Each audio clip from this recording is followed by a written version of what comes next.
"Yeah, I see what you mean, Remus," said a bold black wizard standing furthest back.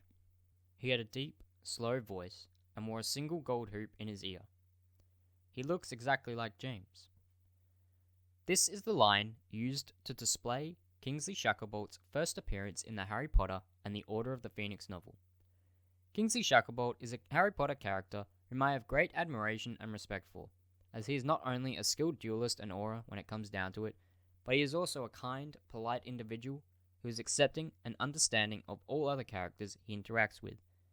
With little screen time in the films and fewer lines, Kingsley is a character that most people tend to overlook when watching the series, and because of this, have little understanding of how great a wizard he really is.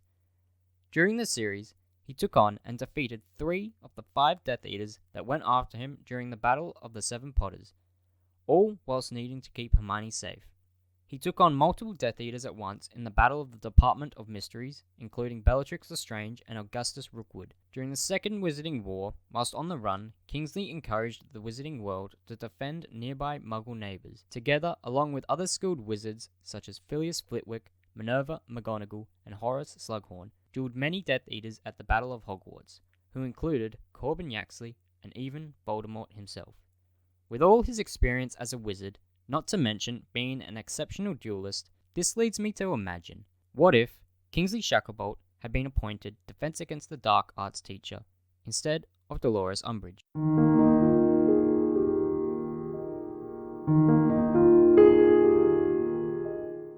Starting off, most of this video will be reimagined from the film series, with some character building coming from the books. Also, I chose Kingsley instead of other characters, as he, like Umbridge, is considered by the Minister at the time to be loyal to him, and this is a major plot point, as Fudge wanted an inside scoop at what was going on at Hogwarts.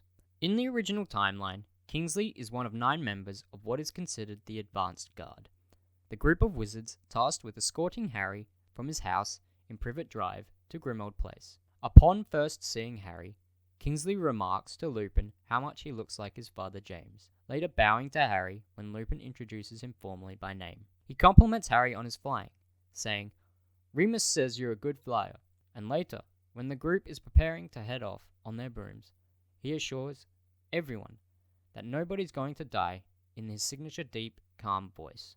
Later, he is seen enjoying dinner with the Order at Grimmauld Place, and is present when Sirius is filling Harry in on the Voldemort situation.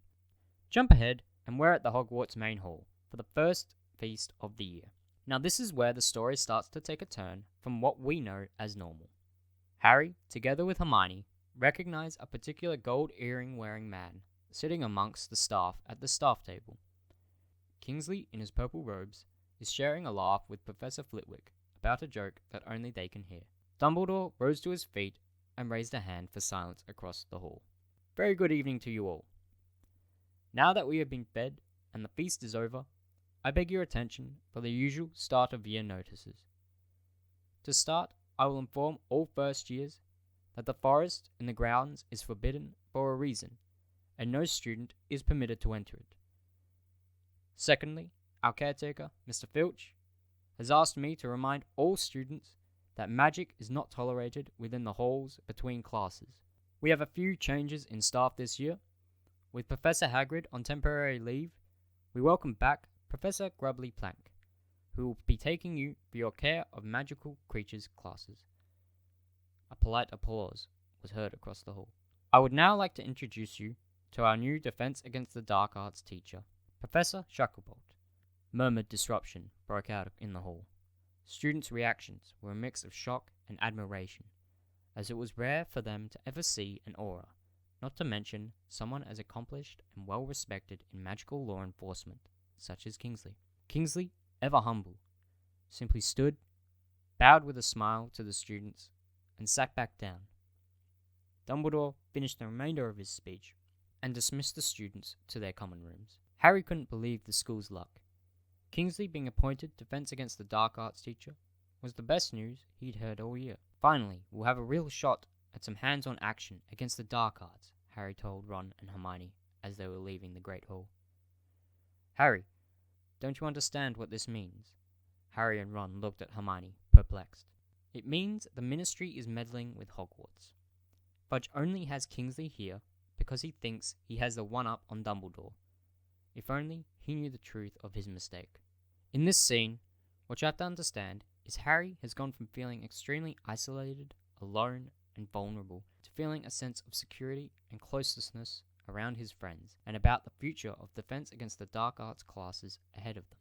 In the original timeline, the first Defense Against the Dark Arts lesson is where tensions begin to rise between Harry and Umbridge, and this later leads to Harry's torture by Umbridge's quill during the resulting detention he sustains. In the new timeline, tensions still arise between Harry and Kingsley, though it is mostly one-sided. Here is an example of what might happen. Harry, along with his classmates, quietly entered the Defense Against the Dark Arts classroom and took their seats. Kingsley sat behind a large, ornate carved oak desk that, at the sight of it, commanded respect. Good afternoon, students. Today, we are going to be learning a various array of jinxes and counter-jinxes that I think you will find quite effective against the common foe. Now, can anyone tell me the definition of a jinx? Hermione's arm shot up. Yes, Miss Granger, sir. A jinx is a sort of dark charm, one whose effects can be irritating to the person on which it is cast. Very good, Miss Granger. 10 points to Gryffindor. Now, today we are going to be learning all about the knockback jinx. So, what I'll get you to do is stand and move your desks to the sides of the classroom. As the loud, ear-wrenching sound of all the desks being scraped along the floor began to subside, Harry noticed that Kingsley had placed a tall but rather familiar-looking mirrored cabinet to the center of the back end of the classroom. As I was setting up my belongings in this room, I came across this cabinet. This seems to have been left here by one of my predecessors, said Kingsley. Dean Thomas remarked, Yes, sir. Professor Lupin used it to hold a boggart, whilst he taught us the boggart banishing spell. Ridiculous. Yes, thank you, Mr. Thomas. I have heard Lupin was a talented professor. I have also heard you have a particular passion for art. Am I correct? Dean nodded. Yes, well, this is no art lesson, Mr. Thomas, as today we will be focusing our knockback jinx on a particular boggart that was left behind by Professor Lupin. So, I want everybody to repeat after me. Flipendo. The class repeated the incantation.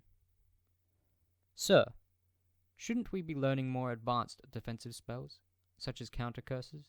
Harry protested. Why, Potter? Looking for a chance to show off? Malfoy remarked. Dean backed up Harry's statement, saying how they have already learnt the Flipendo jinx in second year, and that counter curses took up a significant portion of their OWL exams. Thanks, Dean, but I had something more in mind, replied Harry. Harry, like in the original timeline, would get angry about how they should be learning spells to protect themselves and defeat foes such as Voldemort and his Death Eaters. Malfoy would again interject, apologize to Kingsley for Harry's behavior, telling him how attention-hungry Harry usually is, and that this is just his usual act. Kingsley would calmly wait until the voices ceased and then begin to speak. Mr. Potter, do you feel it wise to panic your classmates so soon after they have lost one of their own? No, sir, Harry replied. And do you believe that even the most skilled witches and wizards let their basics go unrefreshed, especially when it comes to the protection of both themselves and their peers? No, sir, Harry replied. Good. Then I see no reason to continue on this tangent. Harry, continuing on with the lesson, not understanding why Kingsley wouldn't want to teach them at least the bare minimum of what they needed to know for their exams. He would question whether Hermione had it wrong, and that instead of the Minister for Magic being portrayed, it was the Order and Dumbledore being portrayed.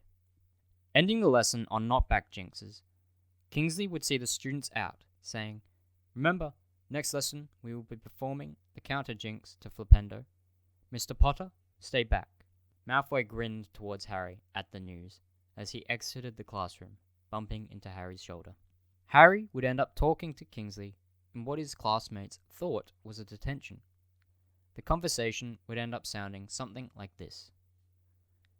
Harry stayed back, wondering if maybe he had gone too far in his outburst. Harry, before you say anything, I want you to know that your thoughts have not gone unheard. I agree with you about learning more defensive spells in a more practical way. I have spoken to many of your teachers, and all of them have come to that same conclusion. But we cannot be the ones to teach you this way. The Ministry is watching all of our moves.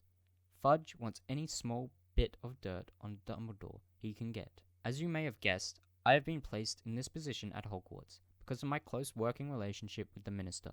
I am to assess the school, its teachers, its students, and its curriculum, to ensure that nothing goes without the Minister knowing about it, and approving of it. The truth is, I am on your side, but I must keep up the appearance of a Ministry spy if I am to be of any use to the Order.